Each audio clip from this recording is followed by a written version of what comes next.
Salut, ça va? Ouais, moi ça va super. Surtout après la dernière vidéo, vous avez réellement beaucoup réagi positivement à cette vidéo. Ça me fait réellement plaisir et ça m'invite à faire une autre dans ce concept-là. Mais aujourd'hui, si on est là, en fait, c'est pour faire la deuxième partie d'une autre type de vidéo, des anecdotes sur moi. Alors, si tu n'as pas eu à voir la première, je t'invite à aller la regarder. Cette vidéo m'est inspirée en fait par une association. L'association s'appelle Rise Above Pain. Comme son nom l'indique, en fait, c'est une association tout simplement qui consiste à te pousser au-delà de tes limites dans le contexte physique. Donc, que ce soit les exercices physiques, les arts martiaux, la remise en forme, bref, tout ce qui est activité physique, réellement, ils sont d'emblée dedans et ils te poussent à aller au-delà de tes limites. C'est les gens avec qui je travaille actuellement et moi, réellement, je me plains pas des résultats. Mais maintenant, pour comprendre pourquoi cette vidéo m'a inspiré, reste bien jusqu'à la fin. Reste bien jusqu'à la fin. Moi, je vais te raconter trois de mes histoires et je pense qu'à partir de là, tu vas comprendre, en fait, pourquoi cette association m'a inspiré.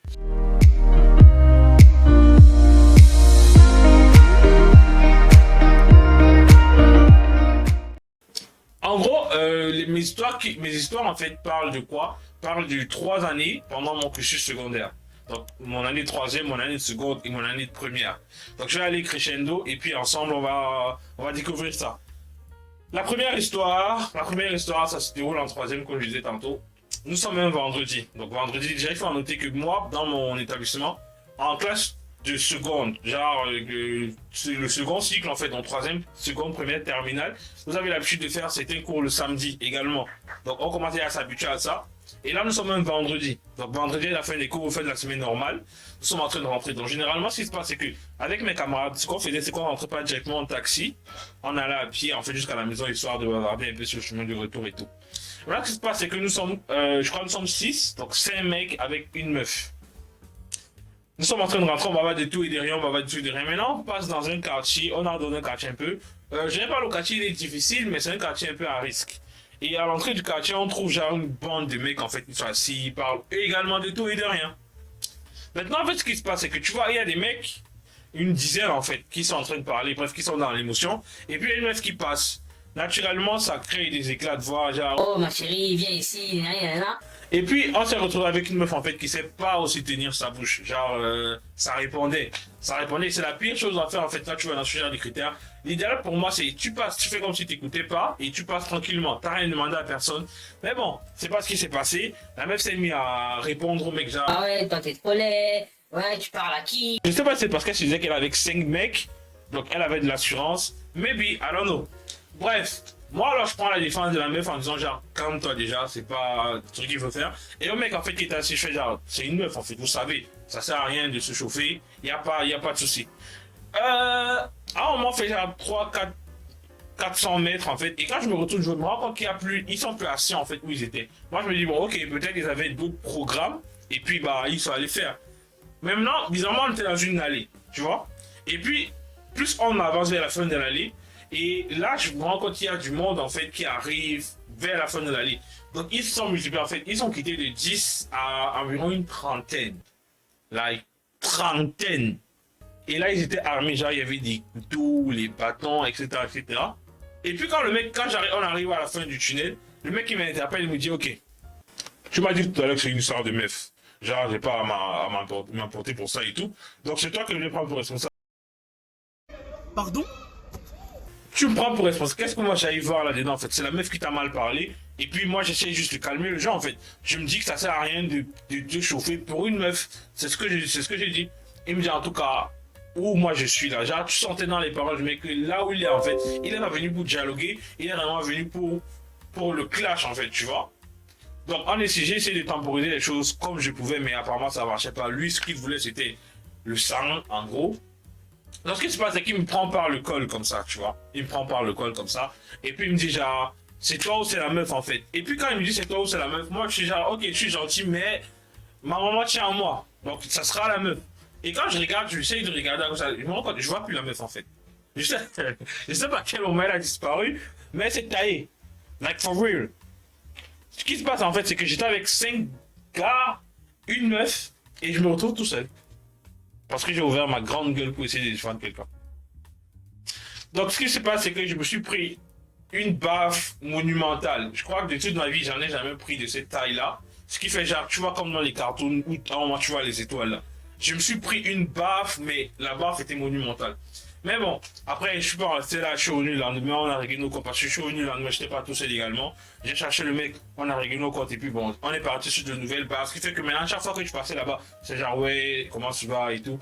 On était un peu des potes, en gros. Mais bon, c'est ce qui s'est passé, et moi, je me dis en fait que la morale de l'histoire, c'est genre, ok, tu peux faire le gentleman, tu peux prendre la défense de la meuf, mais bon, après, c'est souvent, ça dépend aussi du type de meuf, tu vois. Et c'est pas dans toutes les situations aussi qu'il faut parler, qu'il faut mettre sa bouche à l'intérieur. Deuxième anecdote, là, nous sommes en seconde. Là, c'est une anecdote, en fait, c'est une histoire, en fait, qui a eu, que j'ai tiré sur une longue période, en fait. Je m'explique. Là, encore, nous sommes un samedi. Samedi après les cours, en fait, avec les camarades de classe, on décide d'aller faire un match de basket. Donc, pendant qu'on fait un match de basket, il y avait un débile dans la classe, là. Le mec qui est pas drôle, mais qui est convaincu d'être drôle. Donc, il a eu l'injustice en fait de venir pendant le match de basket, prendre le ballon et se tirer avec. Moi, j'ai eu le seum, en fait. Ce qui se passe, c'est que j'ai ramassé la première chose qui m'est venue sur la main. Je crois que c'était une pierre ou un bout de bois. Et maintenant, je le lance dans la direction du mec.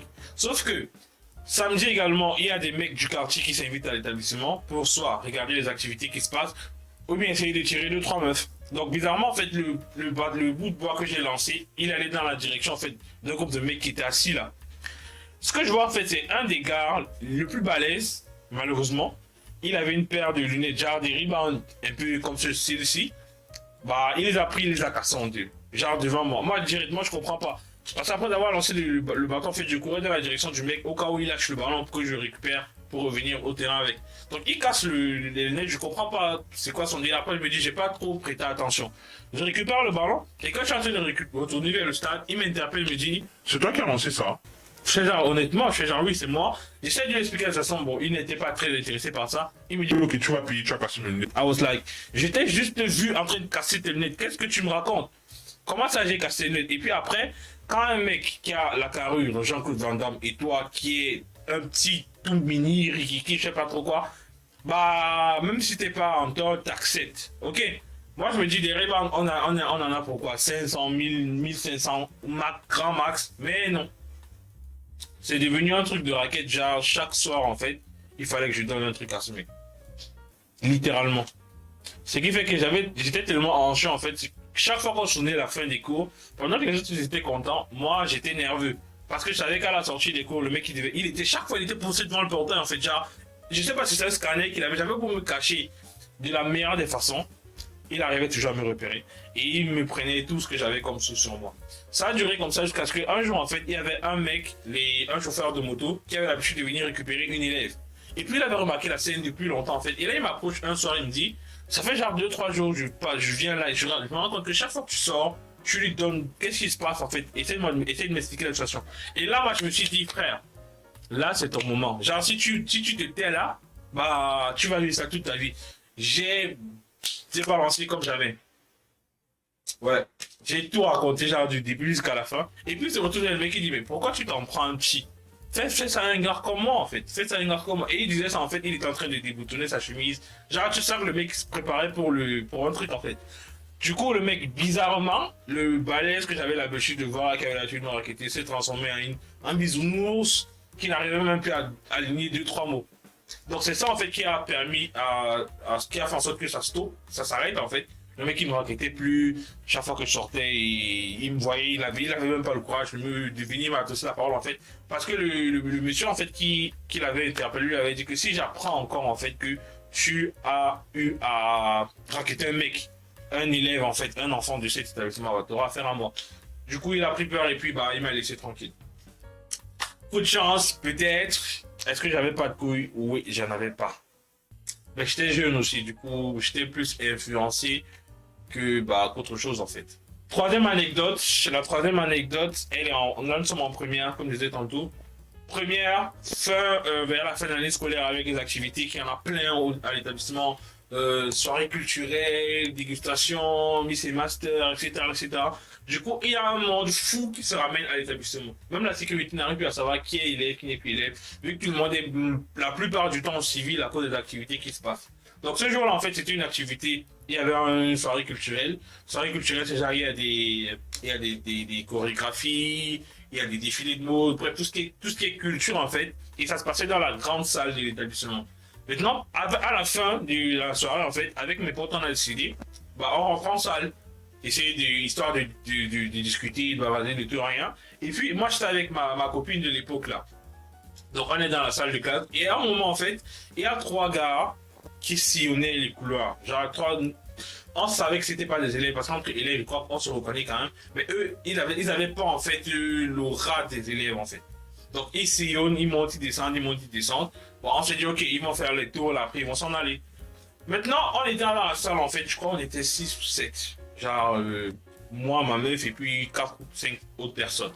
Maintenant, à un moment, les 5 autres ils sortent, ils me laissent, moi et ma copine de l'époque, seuls. Genre, ils sortent, on continue de bavarder, genre, maintenant, plus sérieusement, je vais dire ça comme ça. Mais c'était pas la meilleure chose à faire. Parce que les gars, les 3 gars qui sont en fait, ils ont profité de cette occasion-là. Ils sont rentrés dans la salle et ça s'était passé un peu comme ça. Oh, dis-moi, tu avais la coco, TJ, on dit quoi? Mais là, tu mets là, oh, yes, oh.